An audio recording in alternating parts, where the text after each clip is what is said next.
Welcome back everyone to the Formula E show. We've had a week absence, it's been a very busy week for me, but we're back once again and this one is going to be a very, very special episode.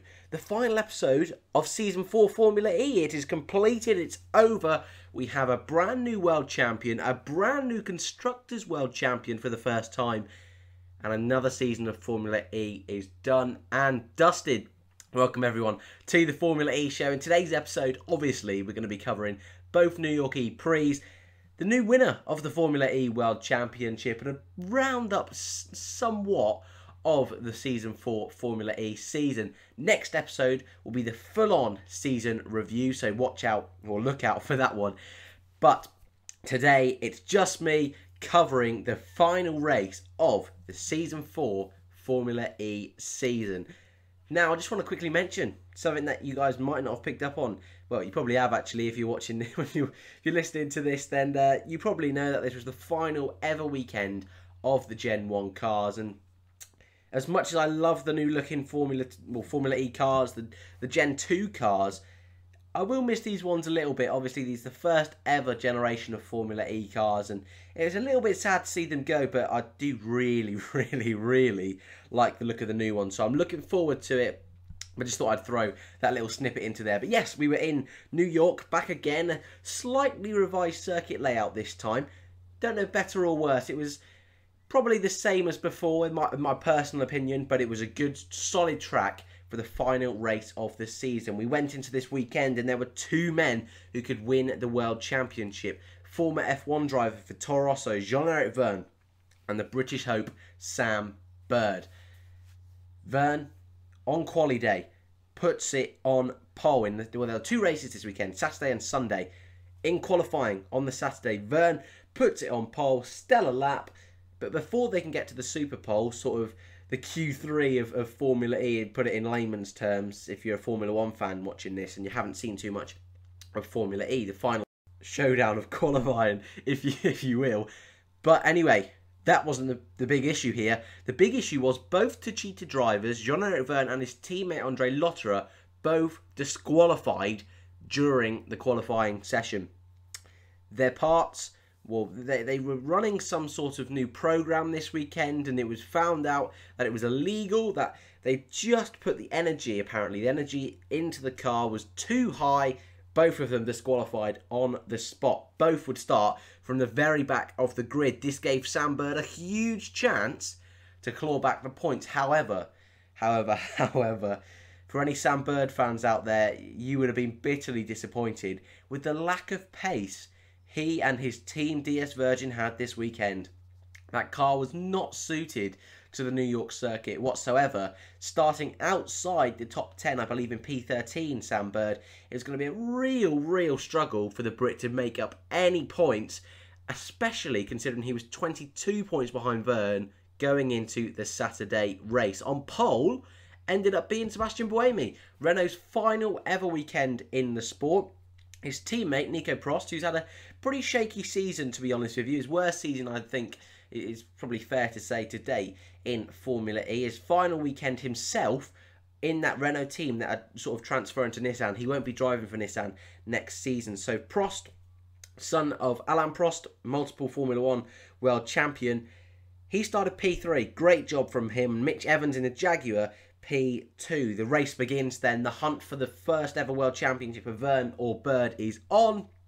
What happens? Well, Evans, who started P2, instantly, his car is just done. Off the grid, don't even get going.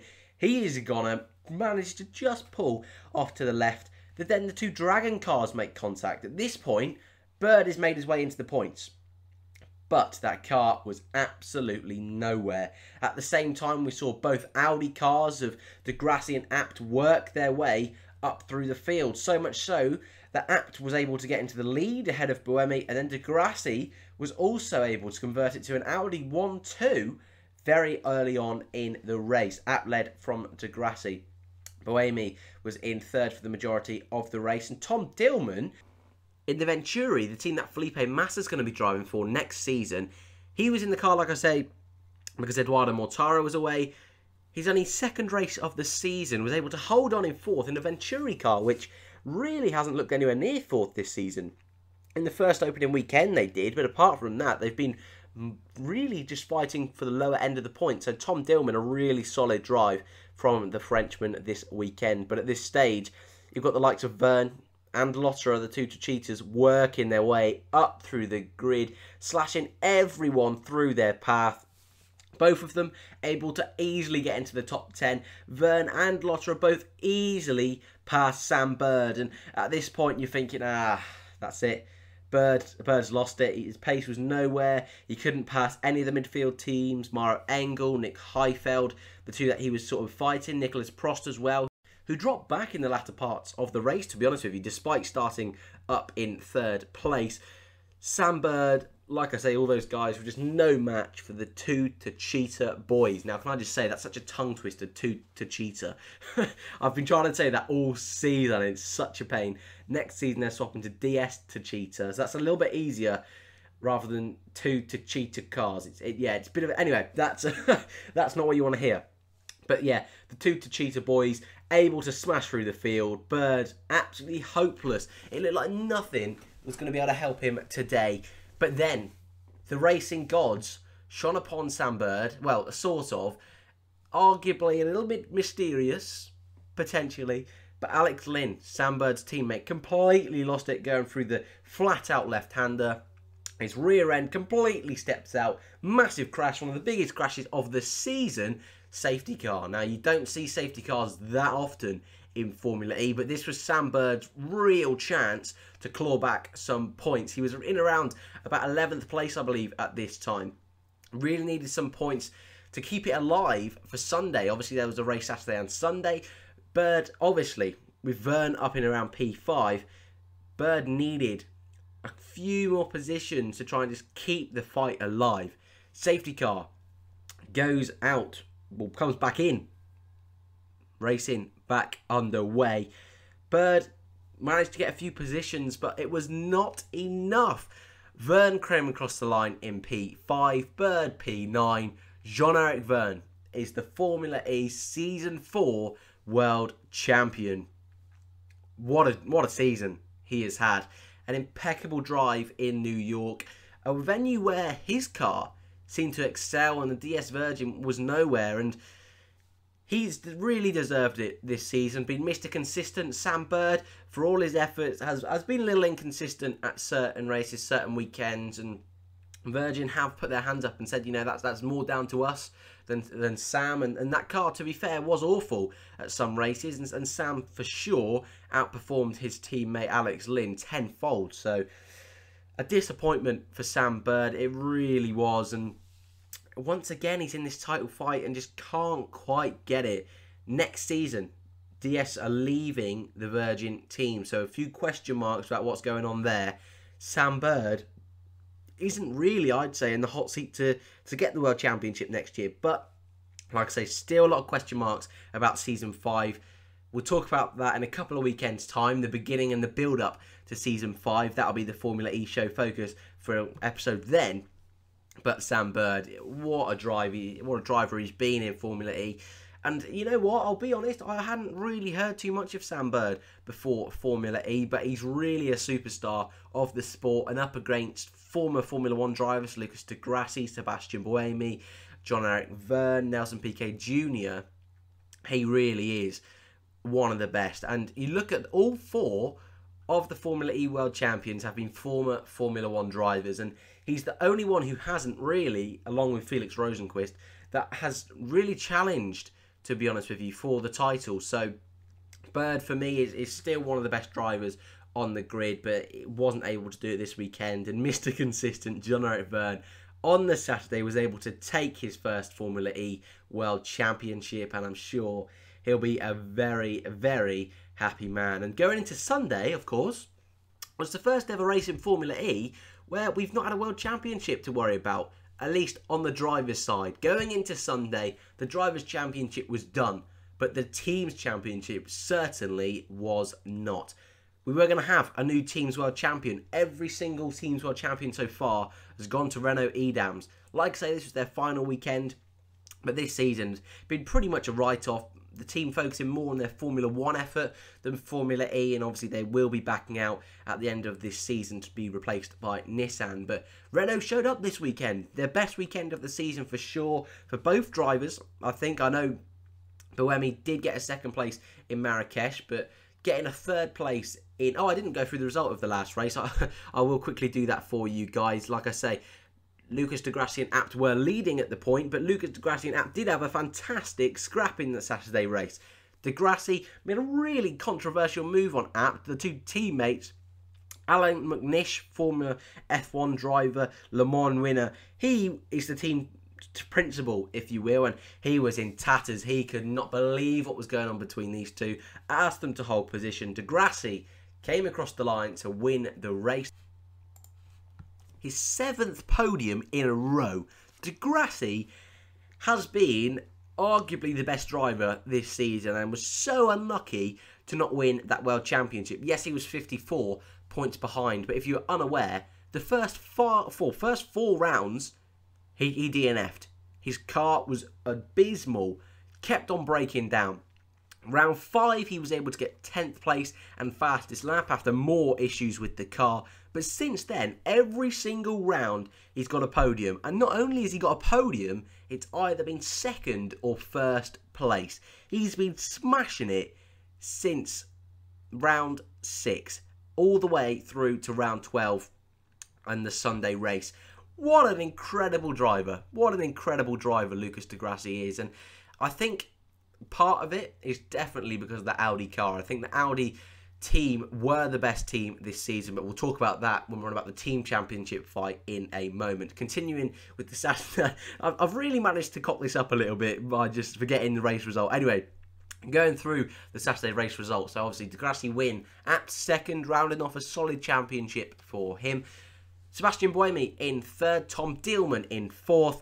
Like I said earlier, an incredible drive from Tom Dillman, and for me, deserves to be alongside Felipe Massa next season at Venturi. I really do. He's really impressed me, Tom Dillman, and yeah, I think he deserves another shot in Formula E. Jean-Eric Vergne in P5. In P6, Nick Heifeld, a good job from the German. P7, Andre Lotterer. P8, Mauro Engel for the Venturi.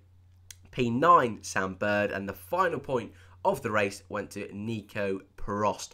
Now we can move on to the Sunday race, the big fight for the team's championship. Now, Techeetah had really been in the driving seat for the majority of the season. There were points of the season where Mahindra were leading.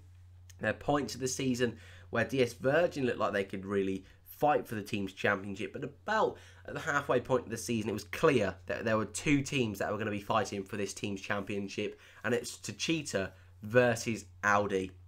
Now, like I said a minute ago, Audi and Lucas Di Grassi in particular had an awful start to the season, but really in the second half were able to show what the true potential of that car was and prove that they had the best car. But the real question mark was, going into this weekend, had the damage already been done in that first weekend, or the first few weekends, where reliability was god-awful? And don't forget, Daniel Abt, in his 2nd race of the season, won the race, but was disqualified because one of the parts on his car was incorrectly named, which is just ridiculous that he got disqualified for that. But it is laws and legislation, so that's a killer for him, and could have been a killer for Audi. But this weekend, Sebastian Buemi, once again on pole position. Where has he been all season? Where has this pace from Sebastian Buemi come from? It was only 0.004 of a second over Andre Lotterer in the Sunday qualifying session, but he was still able to do it.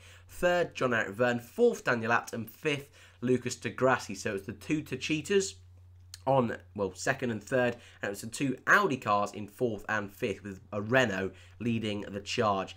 What was going to happen in the race? Well, the two Techeetah cars smashed it off the line. Vergne straight into the lead. Lotterer didn't quite manage to get P2, but was right up there behind Buemi, and the two Audi cars were definitely settling behind the Techeetahs, and it really looked like Techeetah had done it. They'd won the drivers and the constructors. That's only happened once before in Formula E, and that was season 2, when Sebastian Buemi was able to win the World Championship and Renault Edams won the constructors. But then, drama. Big drama. Andre Lotterer found to have jumped the start, which rarely happens in any form of motor racing. But Andre Lotterer found to have jumped the start, was given a penalty, a drive-through penalty, had to come through, dropped all the way down to the back of the field. At this point as well, Sebastian Buemi in his Renault Edams was passed by both Audi cars. There was a bit of a shunt, bit of a big smash between some of the back markers of D'Ambrosio, Da Costa and Felipe. Da Costa making an awful defensive manoeuvre, completely blocking off Felipe. Felipe loses his tyre and his front wing and then squeezes D'Ambrosio into the wall because he's got no control over the car. So there was question marks over a safety car at this point, but nothing happened. So all eyes on Andre Lotterer. Vergne leading with Degrassi second and Abt third. Could Andre Lotterer come back up the field and secure the championship for Techeetah? Well, going through the race results, Jean-Eric Vergne won the race. A fantastic result again from the Parisian, the Frenchman, rounding out a real special season from him. And like I say, a great way to end it, especially for the French as well, considering they won the World Cup on that same day. So Jean-Eric Vergne, a very happy man indeed. Lucas Di Grassi came second with Abt in third. Sebastian Buemi in fourth. Felix Rosenqvist came home in fifth. Mitch Evans sixth. Nelson Piquet Jr. in seventh. Eighth would have been where Andre Lotterer needed to be to win and secure the championship for Techeetah. 8th place, Nick Heifeld for Mahindra. 9th, Andre Lotterer. What a killer blow. And after that, Techeetah have come second in the Constructors' Championship by 2 points to Audi. Audi, like I said, the best car this season. And for me, they thoroughly deserved it. They really did. They really, considering the start of the season they had, considering how awful reliability they had at the very beginning of the season. This was something really special from them to win the Constructors after they've been fighting for 4 seasons straight now. They've always been up there, not quite been able to do it this year. Under new leadership, Alan McNish started off really poorly, if I'm being 100% honest. Alan McNish wasn't team principal at the very beginning of the season, but very early on inherited that role. But wow, what an end to the Formula E Season 4 and Gen 1 cars in general. Really enjoyed this weekend, and I think if I'm going to do a quick race review, driver of the day and out of 10, I think both races were solid races. Not going to set the world on fire. I don't think they were the best races of the season, if I'm being 100% honest. I think both of them are 7 out of 10. I think the final laps of that Saturday race where Vergne was going to win the World Championship, Bird just about holding on, praying that he could pick up some points, but couldn't quite do it. That was... oh, I've never screamed at the telly so much. Well, for quite some time at least anyway. I was saying, come on, get him. I was, not even that, like, I support Vergne or Bird any differently, to be honest with you. Neither of them are my favourite drivers, but I really wanted it to go to Sunday. But for Vergne, that's something special, being the first driver to not win the World Championship right down to the wire on the last race. Once again, it's gone down to the last weekend, which is a nice little stat to throw in there, but if I'm being 100% honest, Vergne, solid driver this season, really deserved the win. And I think that pretty much rounds up the weekend, if I'm being perfectly honest with you. Obviously, like I said, this weekend, I just wanted to talk about the final weekend in Formula E, the final weekend of the Gen 1 cars. And next weekend, or next week, we'll be talking all about the season review. And the next weekend after that, I don't know why I'm saying weekend, but it's just, it keeps popping up. We'll be talking about Season 5. And just a quick roundup of both, I think. This year of Formula E has been another incredible season. We've seen some great new races. I mean, for me, Zurich really sticks out in my mind as a race I really enjoyed watching. And I can't wait to relive that and talk about it with you guys in the season review. Hopefully we can get on a guest for that. That's why this one's a little bit late. I planned to have a guest on. Couldn't quite sort out times, but hopefully for next episode we can. Also, a few honourable mentions. Just quickly, we'll talk about drivers of the season. Jean-Eric Vergne has definitely got to be up there. Felix Rosenqvist at the very early on in the season, really solid, but I think he lost a bit of drive going halfway through the season. That Mahinda car really just sort of died down at the end. It wasn't nice to see. Lucas di Grassi, one of the comebacks of the season. So that's all to look forward to in the next episode of the Formula E show. Then, Season 5. Like I said, the big announcement that Techeetah are going to DS was just announced a couple of days ago, I believe. Even maybe it's just been yesterday. News keeps on flooding through. Can't wait to talk about that with you guys. And I think Formula E, yes, we've got quite a break now. Obviously, was July the 24th. And Season 5 starts on December 15th. Now, I'm aware that's quite a sizable gap, and it might be difficult to fit in Formula E shows throughout then, but I've got a few ideas planned for sure, and I think over these next few weeks in the off-season of Formula E, I'm looking forward to talking to a few of you guys, doing a few guides to Formula E, trying to we'll spread Formula E a little bit if I can. You know, I really enjoy Formula E, and I think it's a sport which people are really saying no to for the sake of saying no to, and I think it's something that a lot of people should give a go, and that's going to be my main mission in the coming months before Season 5, trying to help build up the hype as best I can. I know I'm only a small YouTube channel, so obviously that's going to be a challenge, but I hope, you know, in any way, if I can just get 1 or 2 more people just to watch Formula E, learn about Formula E, then I've served my purpose. But I just want to say to you guys, thank you so much for watching this, and I really do mean it.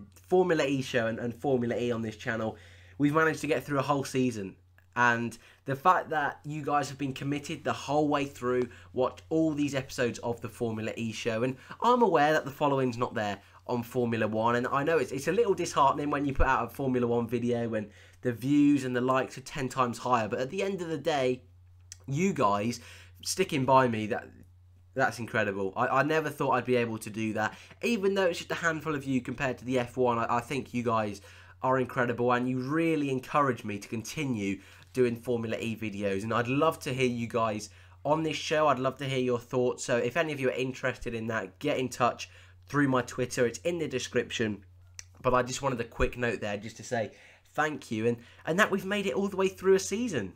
That is absolute madness. I can't believe I've been able to review and talk about a whole season of Formula E on this channel. It's pretty mind-boggling, if I'm being 100% honest. But like I say, thank you so much, guys. That's going to be the end of this episode. It's a bit shorter than the usual ones, but as I said, I wanted to focus just on the season for ending the races, New York, and such a venue for the season finale. Really enjoyed the attraction of it, the event itself, and a real great way to end the Gen 1 cars and end the era of Formula E Season 4. Jean-Eric Vergne, Formula E World Champion for the first time. Audi, Formula E Teams Champions for the first time ever. What's going to happen in Season 5? I'd love to know your predictions now. I'd love to know right now who you think is going to be Teams Champions and Drivers Champion next year. I know transfers haven't been sorted and everything, but just initial thoughts, I'd love to know going into next week where we can talk about the season review. Thank you guys as always, and I'll see you in the next one.